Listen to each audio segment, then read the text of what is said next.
Ladies and gentlemen, this is El Cochino, Tom Lawler, and I'd like to welcome you to the podcast that puts the lotion on its own skin, LuchaWorld. Bitchin'. Welcome everyone to LuchaWorld Podcast episode number 134. Fredo Esparza here, and this week we are going to look back at AAA's Triplemania 30th, Chapter 1 out of Monterrey, Nuevo Leon. This show happened back in April 30th, so it's been a month since this show happened. I actually watched it I didn't watch it live. I watched it over the span of the following week. So it's been a while since I watched this. I thought about doing a podcast back then, but then there were a couple of matches that didn't air that actually were going to be televised on AAA's TV show. And one of the things that happened during that time also was that AAA's YouTube channel was made available to everyone outside of Mexico. For the past 2 years, I would say about 2 years, it's been only available for Mexico. And also if you have some sort of way of getting around, a VPN or some sort of way to get around accessing YouTube's restricted stuff, the things that are videos or channels that aren't available in the United States, you were able to watch it. But for the most part, if you didn't have that skill or didn't know about that technology, odds are you were not watching AAA on YouTube channel, but you were actually probably watching it via the Cubs fans Twitch channel, or whenever he would show it live, or whenever he could get the TV show to be aired via his Twitch channel. It's made it a little bit easier now, where if you don't watch it live, at least you're able to watch it at some point on AAA's YouTube channel now. So a little bit easier.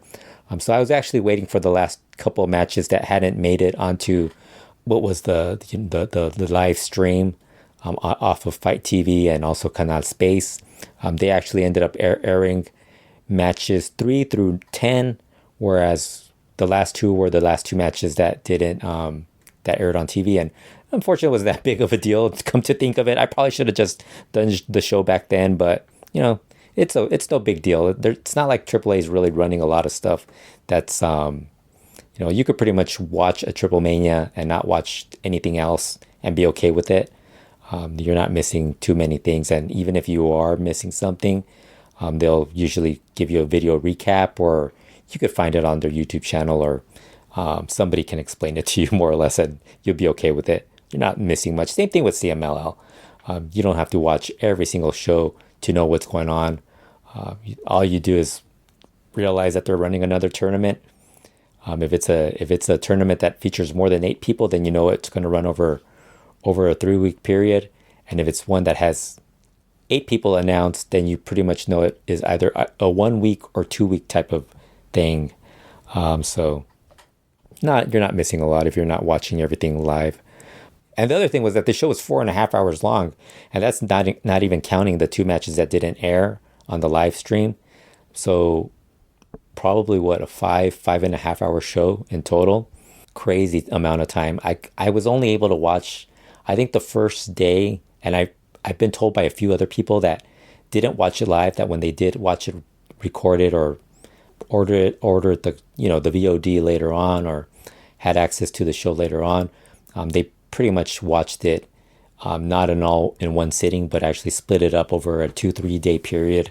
What I ended up doing was I watched the first 2 matches on the day after, and then I watched 2 more the next day. And I think it took me over at least 3 days, because some of the stuff was rather long, but I actually thought it was an enjoyable show. The one flaw that I found in the broadcast was that the fans weren't properly mic'd, and I think it was also because they wanted to have the announcers be heard a little louder. So maybe that's why they kind of didn't want the crowd. They didn't want to have an issue of the announcers not being heard because of the crowd being heard. And I think they made the mistake. They probably should have had the crowd be a little bit louder, because for the most part it kind of felt like a show that got very little reaction, when in reality a lot of the people who were there live actually said there was a lot of reaction. And especially for the LA Park Viano 4 match, I would imagine there was a really strong reaction for whenever there was like a big run in, or even like the main event, when there was something with a little bit more importance to it. I would be surprised. I would expect that there was at least some strong reaction for the roulette matches because there was a lot of legends in there. But we don't. If you were watching it live via the broadcast, we didn't really get that. The commentary was a lot better than previous years. Only from what I heard, I listened to the Spanish commentary, so I heard Jose Manuel Guillen, Hugo Savinovich, and Carlos Cabrera. Other people who heard the English commentary, which was Larry Dallas and Joe Dombrowski, I believe, they got a bit of a mixed response from people that I heard. A lot of people weren't really that, there were some people said that they were good, others that weren't really that, kind of felt that they were maybe not too familiar with Lucha Libre or or AAA in general. I think it was more so AAA, not necessarily Lucha Libre, just not being familiar with the AAA product. To me, the fact that anything above Vampiro would be an upgrade. So if you don't have Vampiro on commentary, I think that's already an automatic upgrade. Yeah, I thought the Spanish commentary was solid. The one flaw that they really have is the fact that Carlos Cabrera and Hugo Savinovich aren't too familiar with Mexican Lucha Libre. They're familiar with obviously the term Lucha Libre is a term in Spanish, but they're more familiar with Puerto Rican wrestling than Mexican wrestling. So they weren't really. They kind of had the one good thing is that they have Jose Manuel Guillen to lean on, and Jose Manuel Guillen could handle that, and they're really good commentators, which is something that you couldn't say about the AAA. The Televisa crew was already kind of like on their decline, losing interest in the product to be like, especially Arturo Rivera, who was pretty much done at that point once he was out of dealing with AAA, doing commentary for AAA. He kind of was already. He should have been gone years prior to that. Not that I'm guessing there could be a better way where they could have done a better job of keeping him somewhat involved. But it's AAA. I don't think they were putting a lot of thought at that point in time in the commentary, and also the fact that the guys that they had from Televisa were all guys that were mainstays for decades of calling Lucha Libre by that point in time. But the show itself, I thought, was pretty good. Nothing, I would say, other than the LA Park Viano 4 and Young Bucks Hijo del Vikingo Phoenix tag match. Those two matches were really the only ones I thought were really standouts that were great. Everything else was anywhere between okay and good that I watched. There was a couple of bad matches, but you expected that from the Ruleta de la Muerte mass tournament matches, especially when you're using guys who are well past 65 years old, who probably shouldn't be in the ring by that point in time. Canek, Rayo de Jalisco Jr. definitely should not be in a ring. I don't think even Ultimo Dragon should be in a ring. He did not look good either. I did notice that while I was following the fan reaction on Twitter, a lot of people were really, really easy on Ultimo Dragon, as opposed to the other old timers. The other old timers were kind of given a little bit of a harsher reality check. Not Ultimo Dragon, I think people were a little bit more passive towards. The show actually, the live broadcast actually started with Ultimo Dragon beating Pentagon Jr. in the first Ruleta de la Muerte match. Pentagon Jr. advanced to the semifinals. Ultimo Dragon, of course, gets to save his mask. I thought this match was not good. It wasn't the worst match on this card, but it just wasn't that good. You could really tell, and this was something that we saw more with Psycho Clown later on the show against Canek, but you could tell Pentagon Jr. kind of took it a little easy, and he kind of like, at certain points, you could tell he was kind of doing a lot of the stuff for Ultimo Dragon. I should mention, prior to this match, they held a Copa Triplemania, and Microman won that. That did not make it onto the Fight or Space live feeds.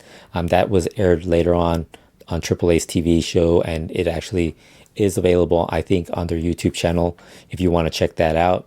I think also the Marvel match is also on their YouTube channel. Those were the first two matches on the card. That didn't make it onto the broadcast. After Ultimo Dragon beating Pentagon Jr., we had the AAA Mixed Tag Team title match as Sammy Guevara and Tay Conti beat Ares and Chica Tormenta, who were the champions coming into the match.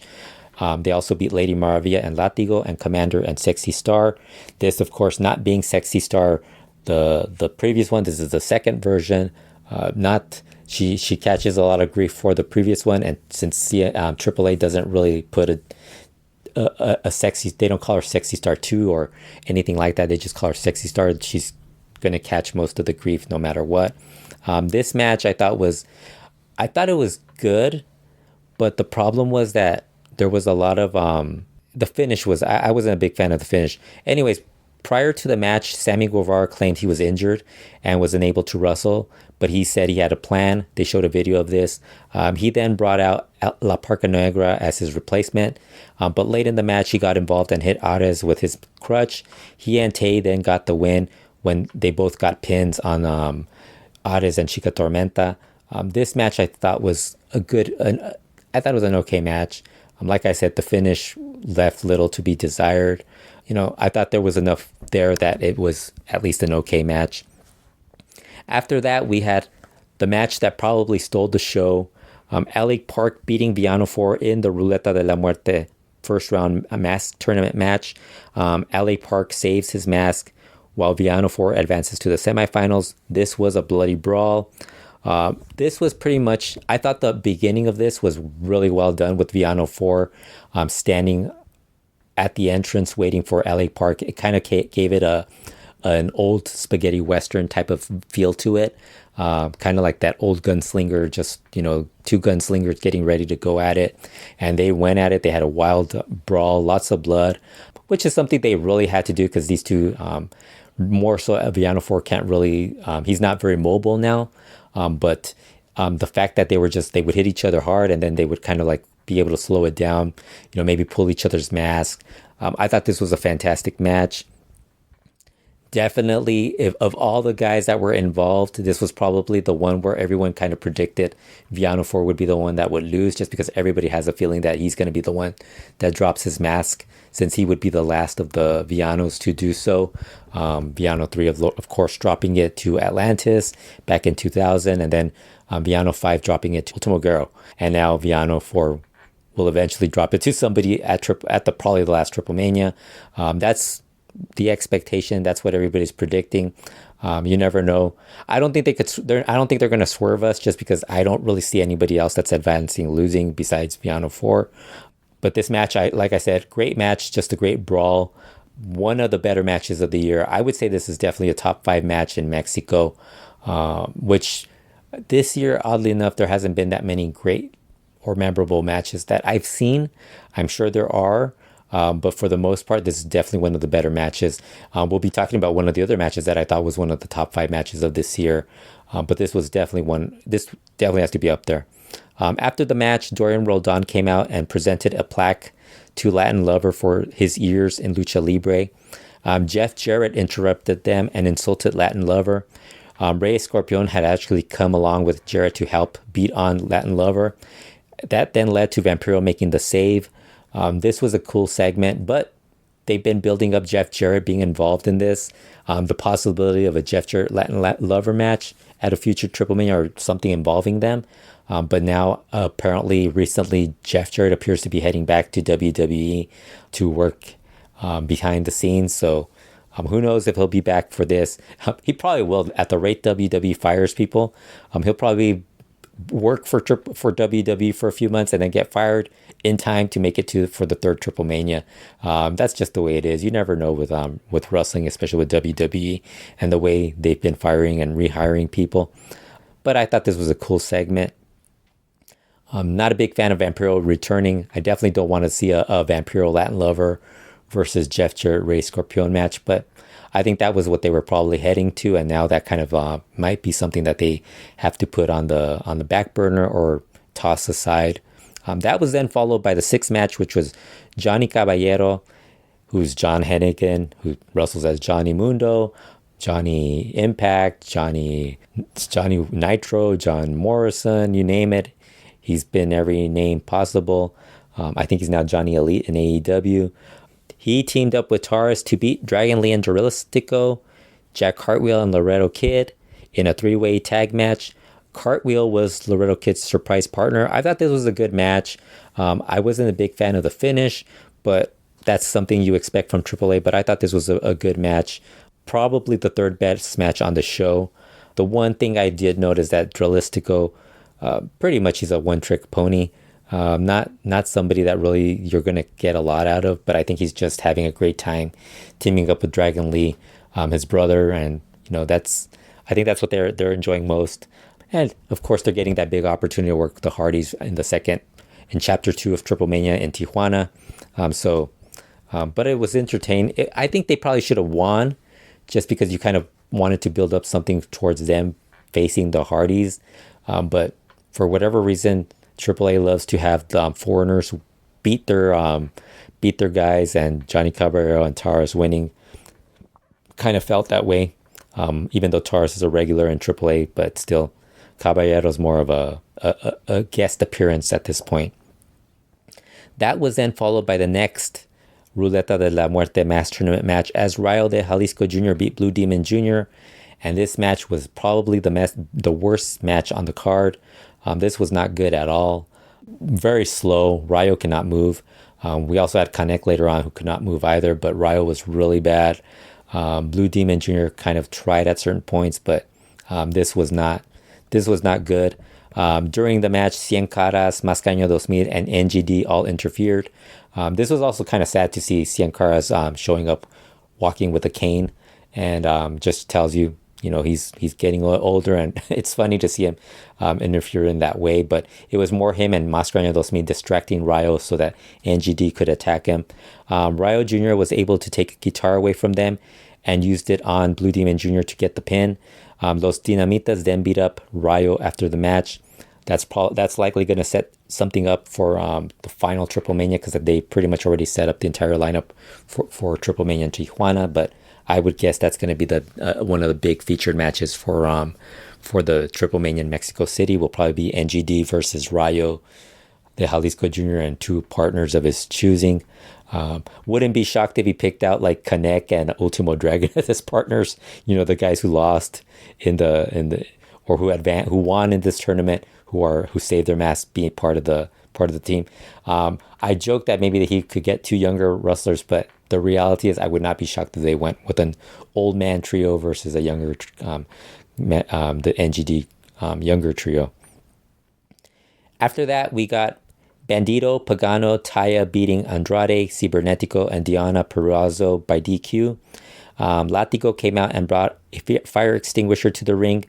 Cibernetico used it on Pagano, and that caused him to crash through a table. Ciber then sprayed Hijo de Tirantes with the fire extinguisher, which led to the DQ. This was not the worst match on the show. If you get Andrade versus Bandito, that was great. But the rest of it was kind of just like not very entertaining, not very good. But Andrade, Bandito were really good, and that made me want to watch them in a singles match. But the rest of it I didn't think was particularly memorable. Taya and Purrazzo didn't really do enough to really make me want to see them in a singles match, which was unfortunate. And it isn't because of them not doing anything. It just kind of felt like they kind of were like the third, like they only got to do certain spots, whereas Cibernetico and Pagano did a little more. And really it didn't matter if Bandito and Andrade got limited amounts of time. The fact that they could do so much in whatever amount they had they did really well. I thought they were really great. This was more of a star-studded type of mixed trios match than anything else. And, I think it served its purpose. After that, we got the fourth match in the Ruleta de la Muerte mass tournament, which was Connect beating Psycho Clown. This was not good either. You could tell at certain points Psycho Clown was taking it way easier on Connect. At one point, I thought I saw one of the guys who always defends the Toreo guys, the UWA, and constantly defends CMLL, and he kind of craps on AAA.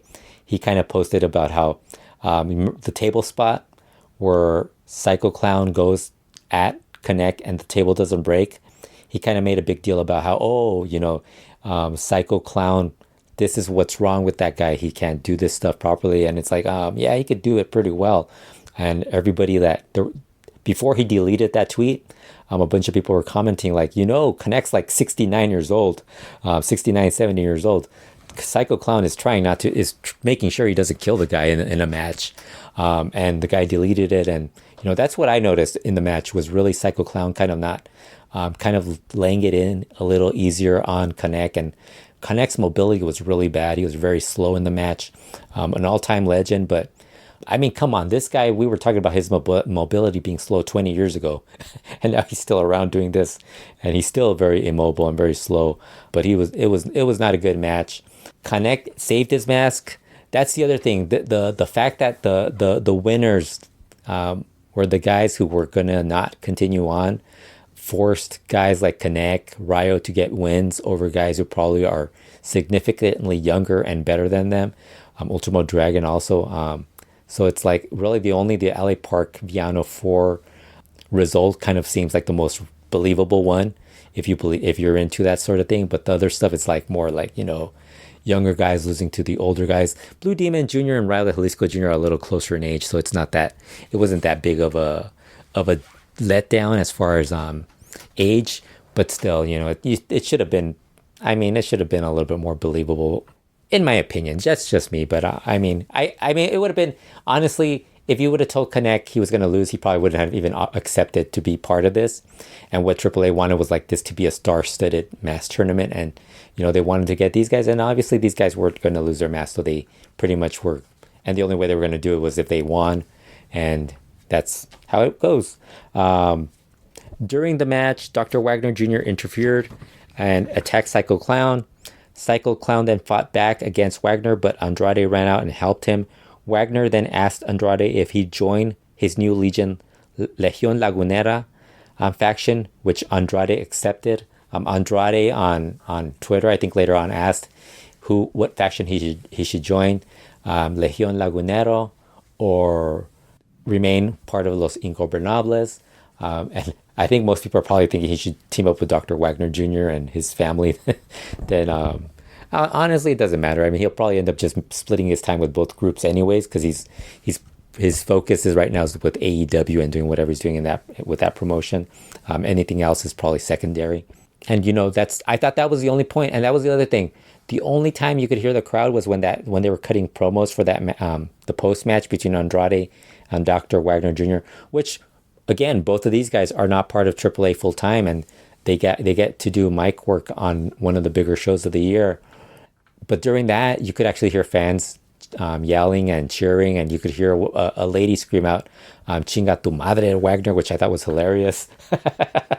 But yeah, I thought that was a fun sort of way to close that match out, having Wagner and Andrade possibly form a faction. I'm guessing they're at some point going to be teaming up on a later AAA show. We then head to the main event, which was the Young Bucks beating Phoenix and Hijo de Vikingo. This was another good match. I would say close to great match. I thought this, if you're going to go with Viano for LA Park as the best match on the card, this probably was the second match on the best match on the card. 1A, 1-2, 1B, or 1-2, however you want to put them. I thought these two were the two matches that stood out the most in this. This was a really good match. A lot of big moves, which is what you expect from these two tag teams. Really fun. They did actually kind of tease a little bit of friction between Phoenix and Hijo de Vikingo. So I thought that was kind of cool too, just because they're both not necessarily regular tag team partners. Obviously, Phoenix being part of Lucha Brothers with Pentagon Jr. and Hijo de Vikingo not really being in that, being more of a most recently being with those Jinetes del Aire and kind of being more of a singles wrestler now. But I thought that was kind of a cool possibility, teasing that since Hijo de Kingo is the AAA World Mega Champion. So that kind of gives you that possibility later down the line of a match between those two, or a rivalry between them, really. After the match, Phoenix and Hijo de Vikingo actually started having a little bit of a discussion. When the Young Bucks attacked them, they were then joined by Johnny Caballero, Sammy Guevara, and Tay Conti, and they helped the Young Bucks beat on Phoenix and Hijo de Vikingo until Pentagon Jr. ran out and made the save. He super kicked Tay Conti and cleaned house. Tay Conti took that super kick really well. She did a great job with that. I thought this was a great match. I kind of would have preferred maybe not having Hijo del Vikingo take the loss, because he's kind of like the champion of the promotion, and you kind of want him to be a little bit, not take that type of loss. At some point, they're going to have to get him to win at least something against a foreigner, which they really should do at one of the Triplemanias, get him a big win on a Triplemania. I'm not sure why AAA continues to do this stuff. Like, it wouldn't shock me if every Triplemania ends up, because they're going to have a big main event that's going to feature foreigners. I would not be shocked if every Triplemania ended with a foreigner winning. That would not surprise me. And unfortunately, I think they really have to do at least one of the next Triplemanias has to have one of their guys win a big match, which I think is actually going to happen with the mask tournament final. You're going to have somebody winning that match, but you also have to have a match where one of their guys beats a foreigner. I don't think some of these guys, I mean, honestly, Johnny Caballero, the Young Bucks, Sammy Guevara, Sam Adonis, a lot of the foreigners that they brought in, I don't think them losing to somebody in AAA is going to hurt them. They're perfectly fine. Even Gringo Loco's another guy. These guys will all survive losing one match against Hijo Vikingo or Phoenix or somebody like that. Even one of the undercard guys, Otis, one of the undercard guys. I mean, I don't think it's going to hurt them. They really have to do that at some point. So AAA did announce like I said, this was a good show. But I actually think the lineup that they announced for the Tijuana show, which is happening on June 18th, might actually be a little bit better than this one, just because there's a little bit more of a condensed group. There's not as many people on this, and I don't even think there's as many people here. It's not like they're booking a Promociones Cholo de Tijuana level of show where they have like 50 or 60 wrestlers on the card. This did have a lot, but a lot of it had to do with Copa Triplemania. But I think there's a little bit fewer on the Tijuana show. That's Triplemania 30th Chapter 2 on that card, which will be in Tijuana on June 18th at Estadio Caliente. The first match will be Ruleta de la Muerte Femenil, a women's cage match where the last two women advanced to a singles mass match. They announced Lady Shani, La Hiedra, Chica Tormenta, Reina Dorada, Sexy Star 2, Flammer, and Lady Maravilla. That is then followed by Copa Triplemania, the second Chapter 2 with 13 participants. They did not announce the 13 participants. I would assume, since this seems to have a lesser amount of bigger names on it, or some of the names that weren't on, I would not be surprised if they bring in whoever was in this first Copa Triplemania, maybe half of those guys show up for this, and then maybe they bring in some of the guys who weren't on any of the other matches, who were in previous matches being on that as part of that. So that should be interesting. The third match is Hijo del Vikingo versus Phoenix versus Loretto Kid versus Bandito versus Taurus. That should be amazing. Should be awesome. And it is the third match on the card. So that tells you, I would assume they might actually change the order of this lineup, just because I think they probably would rather have that match be a little bit higher on the card. The fourth match will be Blue Demon Jr. versus Pentagon Jr. in the Ruleta de la Muerte semifinals mass tournament. That will then be followed by the Masked versus Masked Ruleta de la Muerte Femenil women's match. I think that probably will stay at fifth. I could see the Ruleta de la Muerte semifinals match maybe being placed in third, and then bringing up the five-way match ahead of that, just to split up a little bit of that. But to be fair, I wouldn't be shocked if they just keep it that way, because it makes, it's perfectly fine. That is then followed for the sixth match, which will be Psycho Clown versus Villano 4 in the Ruleta de la Muerte semifinals. I would guess, if we're going to go with the prediction, I would guess we're going to get probably Villano 4 as in the final. And I would think I would guess Pentagon Jr. versus Villano 4 would probably be the match to go, if you really... Although, to be fair, you could probably go with Blue Demon Jr. also, but I kind of get the feeling I would rather go with Pentagon Jr. just because you could get more out of Pentagon Jr. hasn't had the big mask win. And I think this would probably be the one that, something that he could put up there, and it would be something, AAA, you get the big win for a AAA guy. Blue Demon Jr. is more of a guy he's a AAA guy, but he's been around, worked in CMLL, UWA, and all these other promotions from the past. So I kind of would think that would be like my my way of doing it. I would be shocked if Psycho Clown advanced, just because I don't see either Pentagon Jr. or Blue Demon Jr. losing their mask. I would guess Viano 4 versus either one of Pentagon Jr. or Blue Demon Jr. would be that's the logical type of thing. But my guess is, to me, it makes more sense to just go Pentagon Jr. versus Viano 4 in the final. And the main event will be the Hardys versus the Hermanos Lee, Dragon Lee and Dralistico. That should be something. I don't know if it's going to be a great match, but it should be something. It could be a great match just because you have 4 guys who could actually have a great match. But you have a lot of I don't know if you're necessarily going to get the right ideas for for this match. I could see a total breakdown and see it be like a total mess. But I don't think it's going to be a mess. I kind of think it's just going to be, worst case scenario, it's just going to be a good match that's kind of has some interesting moments where we're kind of, head scratching moments, and some moments where we're really impressed with what they're doing. But I think it's a good main event. But like I said, I think it would have made more sense to have Hermanos Lee have won the 3-way match in the first Triplemania. So that way they would go into this one versus the Hardys kind of having a win under their belt. That's the thing. I think when Dralistico left CMLL, he's kind of getting a big... Something I've noticed is that a lot of the wrestlers, when they've quit a promotion, and they have family members in wrestling, they kind of want to go and team up with their family members, and that's what Dralistico is doing.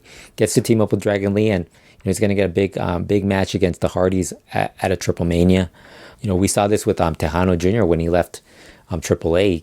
He's pretty much said he wanted to team up with his brother Supernova, and the one place they could do is on the independents, and they've been doing that on Robles shows and some of the other independent promotions that they appear on.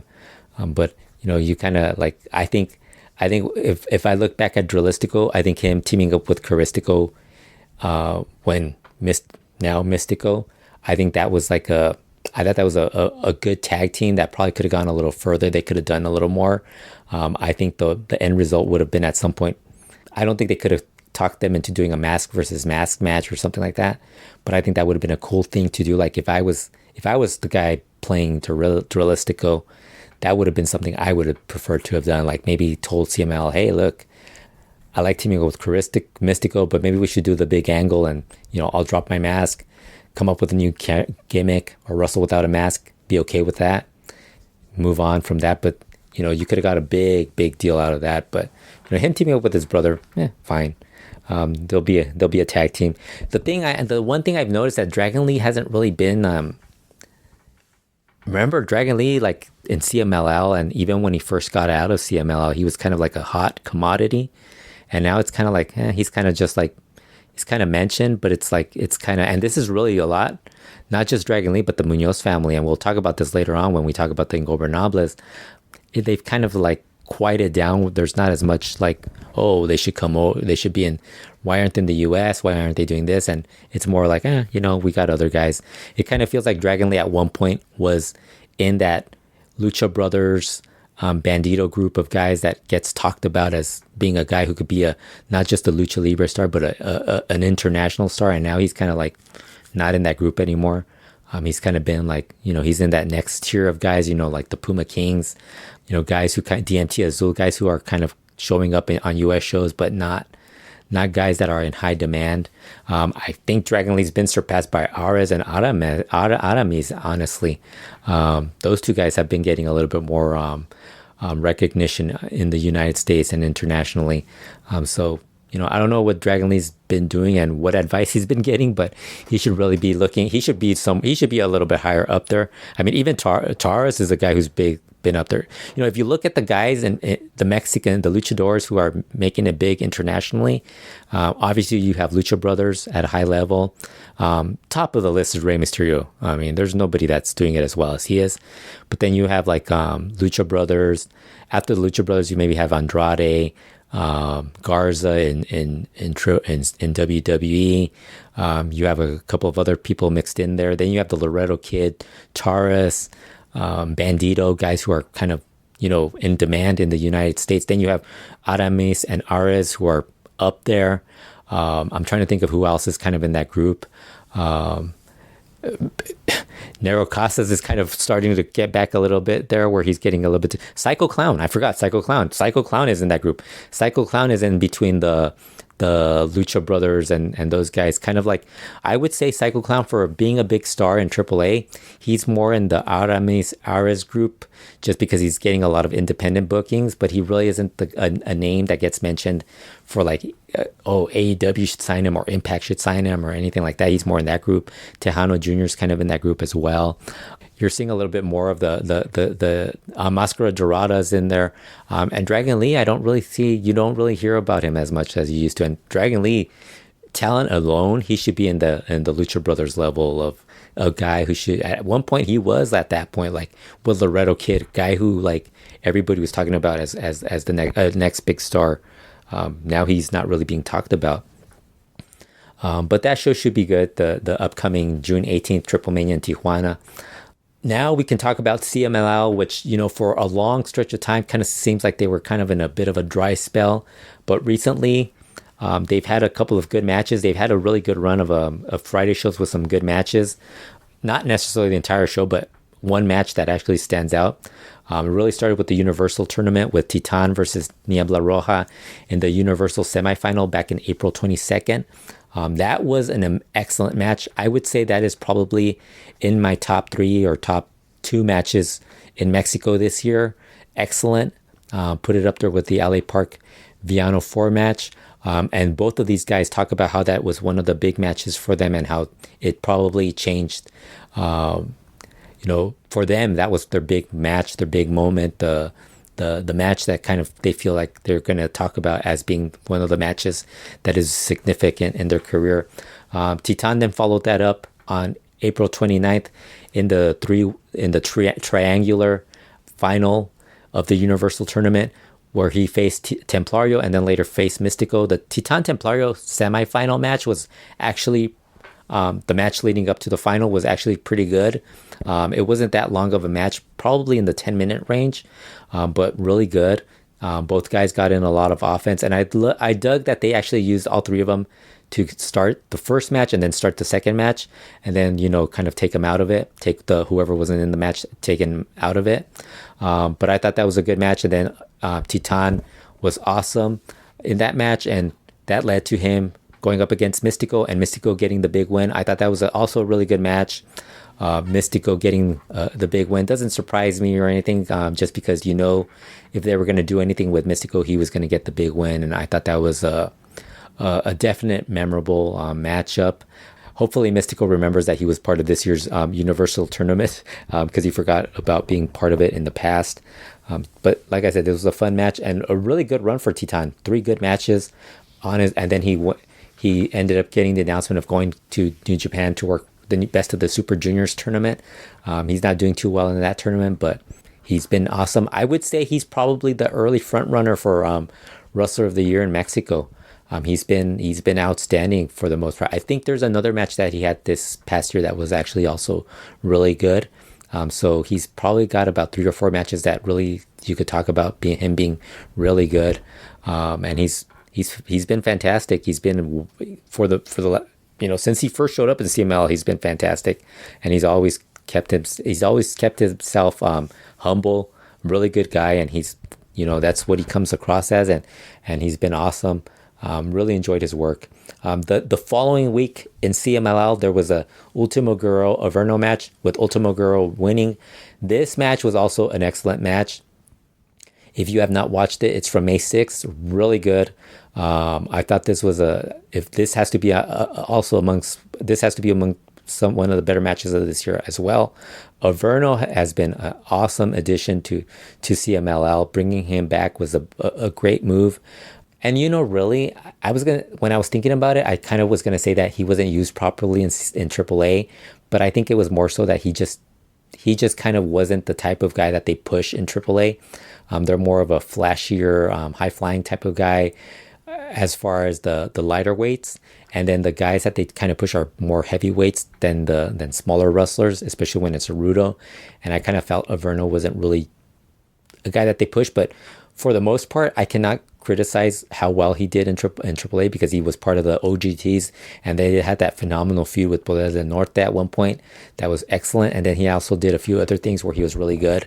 But here in CMLL, he's a main eventer. He's a perfect guy. He fits into the group, into the whole faction.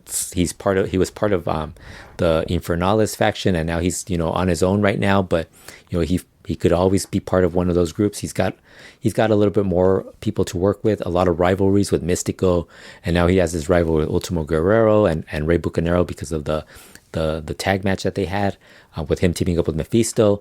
And then he also has a past with Volador Jr. And there's a lot of new guys that he could actually have some rivalries with, like Titan and Templario, guys like that. Carbonario, another guy he could actually have a fun rivalry with. Heck, he could have an old school match with Nero Casas. And who could forget the anniversary match between Averno and Blue Panther before he left to go to AAA, which a lot of people weren't. There was a weird mix of reaction to that match. A lot of us who like old school lucha loved it, and then there were a lot of people who are more into the flashier, high flying lucha libre that kind of didn't really get it. Thought it was good, but they didn't really think that it was amazing. But those of us who are more into old school lucha kind of really enjoyed it. So Averno's been great. Great addition, and he's been a perfect fit. There's been a lot of stuff that CML has done wrong, and I think also the fact that they've lost a lot of talent kind of hurts the shows. But there's some glimpses of some good stuff that is coming out of it. The fact that they have Soberano Jr., they're pushing him, and I remember when he lost the title earlier in the year that it kind of seemed like maybe there was a chance that he might leave, but no, he's very much a part of the promotion.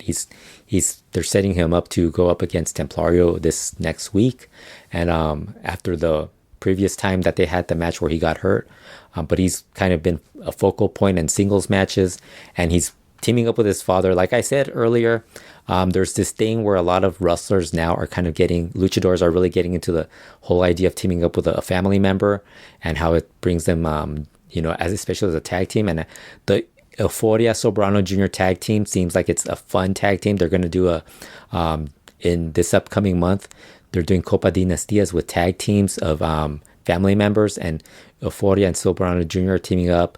And there's a possibility there's some possible matchups where we might actually end up getting like a rivalry out of it. There's already a few rivalries in it, but I could totally see an Euphoria Soberano Jr. winning that, and then maybe leading to them going up against the Chavez brothers for the CML World Tag Team titles, maybe winning those, and then maybe facing the Guerreros in a tag title match down the road, or them going up against them at some point to continue that rivalry. I think that would be fun. Them feuding with the Chavez brothers also would be pretty fun.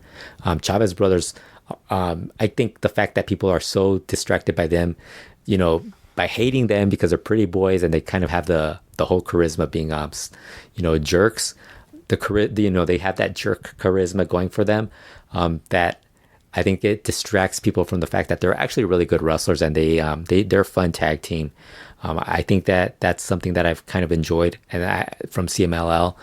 There's still a lot of stuff that I'm not really into. I think if you look at I should do like a top 10 things that I enjoy in CMLL. But if I had to pick like 5 things I've enjoyed, I've really enjoyed Titan's push, and I'm not a big fan of all these tournaments that they do, but I do enjoy the fact that they always have like the final, and usually the final's a good match. I'm enjoying Averno coming back to CMLL. That's another thing. Some of the factions and the family members that are coming in are actually pretty good. Soberano Jr. and Euphoria teaming up. You're getting Panterita del Ring Jr. kind of teaming up with his father. So you're getting a lot of fun families brought in, which I think is pretty cool. Rey Cometa Espirito Negro. So we're getting a lot of interesting stuff. I'm also enjoying the lightweight division, even though they really haven't had a standout match yet. But I think you have the possibilities of that. And then I'm also enjoying the factions, for the most part. And we're getting that also in Guadalajara with the school tournaments, the school tournament they did. I thought that was kind of an interesting thing to do, although I'm not really sure what they're doing with the final when they have every school involved in the final. Made no sense. But I'm kind of enjoying all of that. Fuerza coming back to CMLL seems interesting.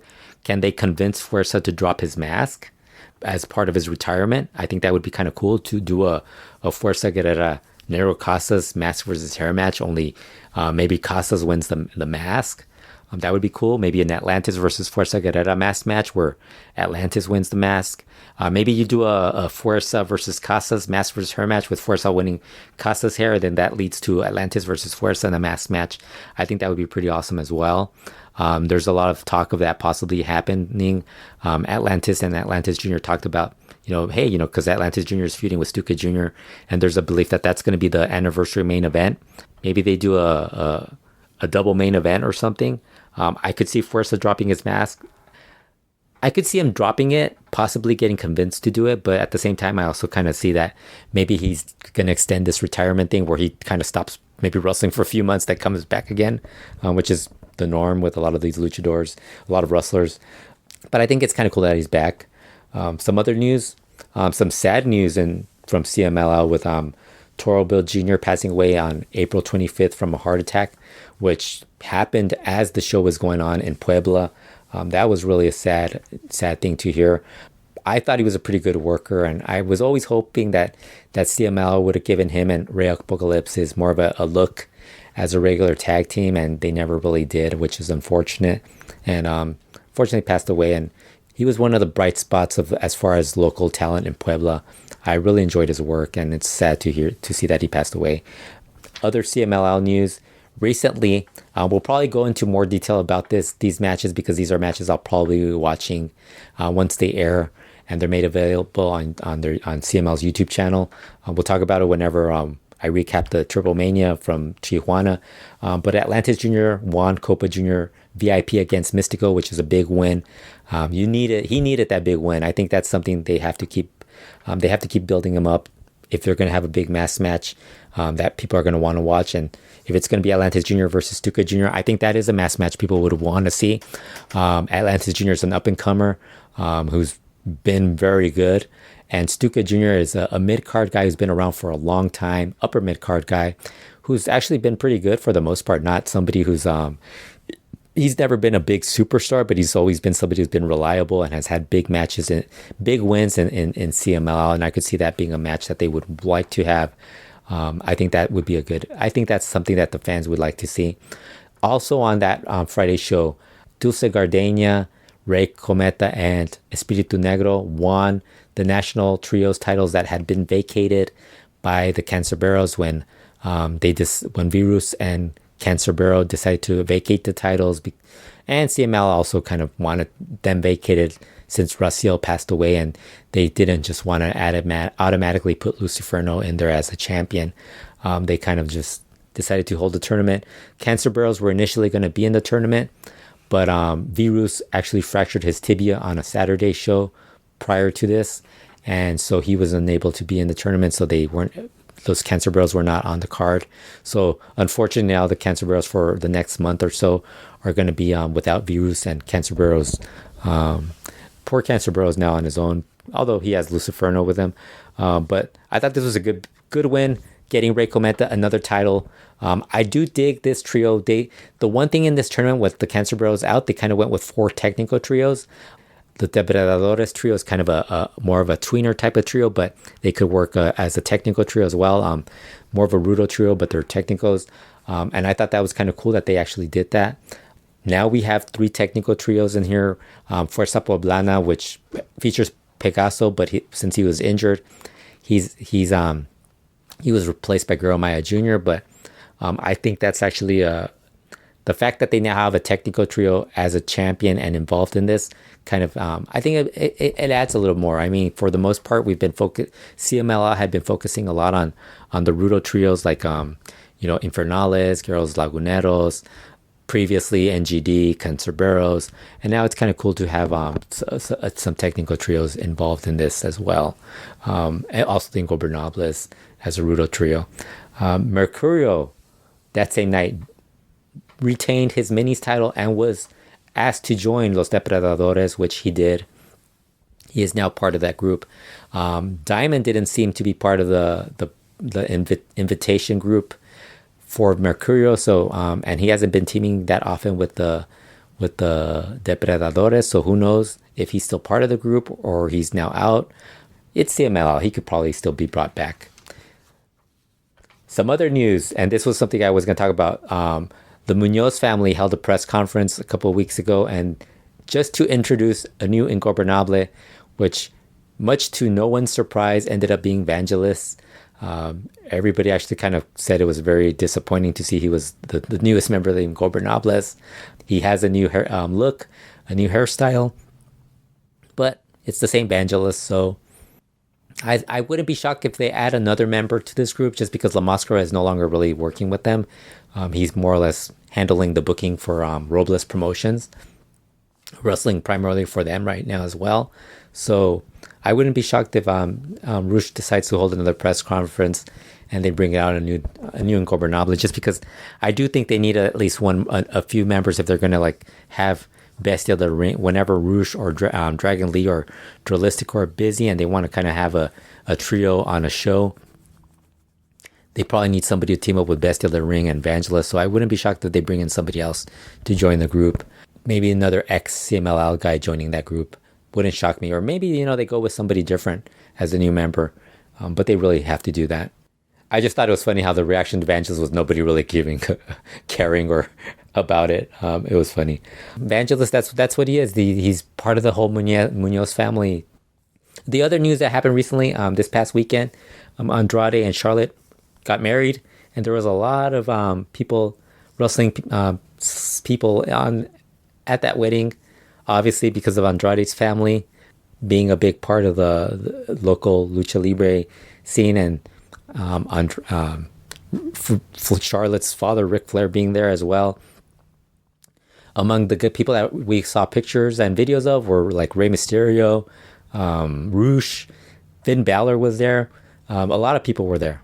So congratulations to the newlyweds.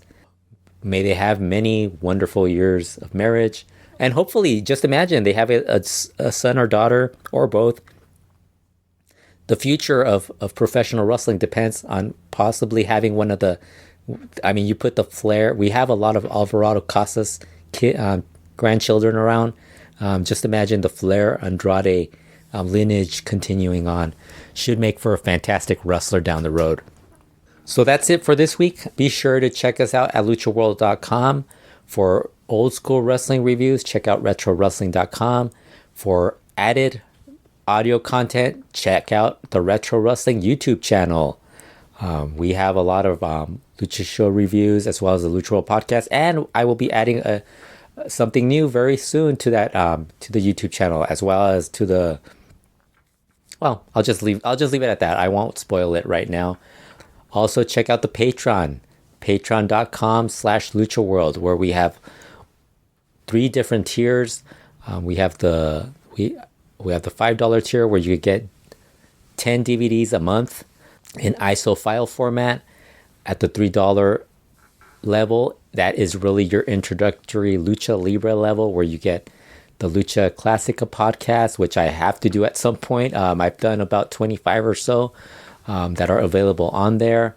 There's a couple that are free that you could find on the LuchaWorld podcast feed, and also there are Lucha magazine write-ups that are done monthly.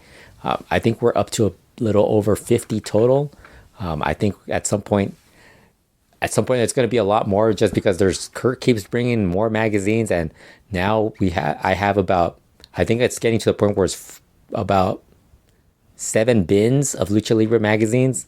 Actually, it's not 7 bins of Lucha Libre magazines, because it's maybe 6 bins of Lucha Libre magazines, and then there's a bin with a lot of newsletters and a lot of my old U.S. wrestling magazines, like the After Mags, PWI, The Wrestler, Inside Wrestling, stuff like that.